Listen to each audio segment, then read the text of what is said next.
So I was talking to this young fella this morning about anxiety, and I notice I get a lot of clients that come in who want to overcome anxiety. They want to overcome this emotional thing that's causing distress in their life. How many of you out there feel that you want to overcome this emotional thing that's causing distress in your life? I can relate. So we all have to realize we were born and raised in a culture that has tried to capitalize on our emotions. In other words, we have been taught since the time we were very young that our emotions are a problem that needs to go away. Depression, anxiety, sadness, all of these things are looked at as a nuisance or a problem or an indication that something is wrong with you and that thing needs to go away. I'm here to tell you that's bullshit, all right? The reason why is because your emotions are a God-given part of this highly sophisticated instrument that is designed to navigate this planet. It's designed to help you to thrive and to be a wise navigator of the environment around you. Now, I use the term God-given. I realize some people may not relate to that. But suffice it to say, the emotions that you experience in your body, once you learn to listen to them, once you learn to normalize them, once you learn to be fully accepting of them as a source of wisdom, these emotions become a powerful tool that help you to navigate your life and even to help to create and manifest what you want to create in your life. So in this way, for example, anxiety and courage go hand in hand. The idea of courageously moving toward what our anxiety is telling us we are afraid of. This brings up this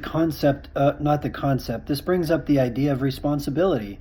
A lot of times we feel anxiety because our body is telling us that we are uncomfortable or afraid of something that we are avoiding. We're avoiding a conversation with someone. We're avoiding taking responsibility for something. We're avoiding paying a bill. We're avoiding talking to that girl. We're avoiding talking to that guy. We're avoiding applying for that job.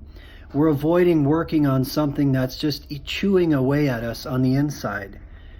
So if you can learn to listen to your anxiety in your body and understand, or at least focus on the idea that it is not a nuisance, it is not a problem that needs to go away, it's actually a source of wisdom, what you can do is you can start to understand that your anxiety is telling you what you're afraid of, but now that you know what you're afraid of, now you need to start taking full responsibility for the things that you are afraid of.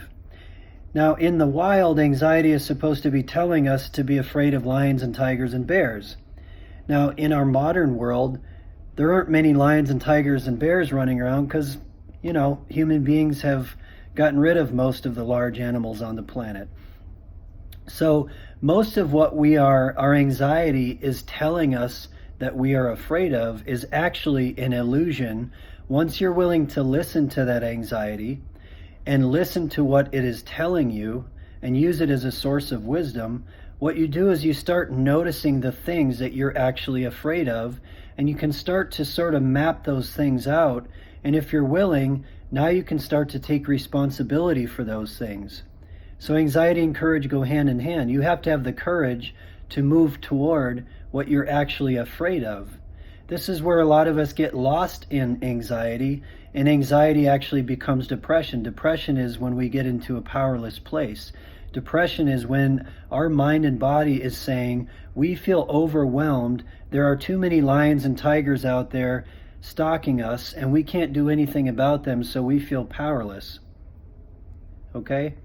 So what you want to be able to do is to listen to what your body's telling you, understand those emotions are there for a reason, and use them to help point you in the direction of what you need to work on. Now, once you get pointed in that direction, you have another task, which is to start deciding what parts of this illusion that I'm afraid of do I need to fully accept? What part of this thing that I'm overwhelmed by or that I'm feeling afraid of, do I need to fully accept? Maybe you need to accept your particular position in life, in your job. Maybe you need to accept that this particular person that you speak to will not want to go on a date with you, but there's also another person out there that may. Maybe you need to accept that you're behind on the bills and you need to come up with a plan for how to work through those bills. Whatever it is, work on fully accepting the things that you cannot do anything about. And then put all of your attention and all of your energy into executing in the direction of what you want. Execute in the direction of what you value. So fully accept the stuff that's just, you're not going to do anything about it. You're not going to fix it. You're not going to change it. You can worry all day long and it's not going to get any better. But then use that God-given emotion in your body to help point you in the direction of what it is that you need to work on and what it is you can use your energy to overcome. Okay? I could probably go off on that, but that's probably enough for today. So start listening to your emotions and be fully accepting of them. Use them as a source of wisdom and use them to help you learn what it is that you need to be working on in your life. Once you start doing this, once you start executing, once you start overcoming these illusory lions in your head, once you start overcoming these things that you're afraid of, you're going to start feeling empowered. Once you start feeling empowered, you're going to start to feel confident. And then you're going to start to really start creating and manifesting what you want in your life by attaching your behavior to what you love and what you value. Okay? So attach your action to what you love and value. Move in the direction of your fear and overcome your fear and work through it and understand that most of what we're afraid of is an illusion. All right? Thanks for listening. Have a wonderful day. Take care.